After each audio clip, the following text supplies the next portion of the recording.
মানুষ যখন এই সংসারে প্রবেশ করে অর্থাৎ জন্মগ্রহণ করে তখন নিশ্চিন্তে থাকে, আনন্দে থাকে। কিন্তু যেইমাত্র তার মধ্যে বোধশক্তি আসে তখন সে চিন্তা করতে শুরু করে।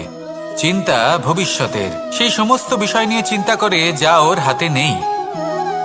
তারপর বড় হয়, বিবাহ সম্পন্ন হয়, গৃহস্থ জীবন যাপন করে, তারপর আবার চিন্তায় মগ্ন হয়ে যায়।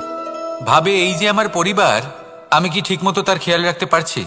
কাল যখন আমি এই সংসার থেকে চলে যাব তখন আমার এই পরিবারের দেখাশোনা কে করবে? শেষ পর্যন্ত এই পরিবার তো আমারই উত্তরদায়িত্ব।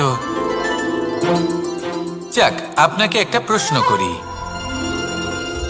এই সংসারে আসার পূর্বে আপনি কি এই প্রশ্ন করেছিলেন, এটা ভেবেছিলেন যে আমাকে ছাড়া এই সংসার কিভাবে চলবে?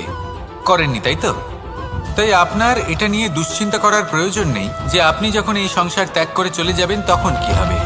আপনি যখন ছিলেন না তখনও এই সংসার চলছিল, আপনি যখন এই সংসার ত্যাগ করবেন তখনও এই সংসার চলতে থাকবে।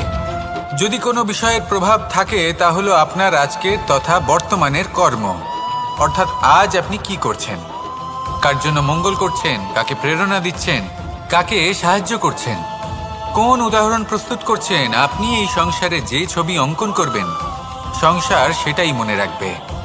তাহলে শুধু সৎকর্ম করুন, মঙ্গল করতে থাকুন, আর আমার সাথে ভালোবেসে বলুন রাধা।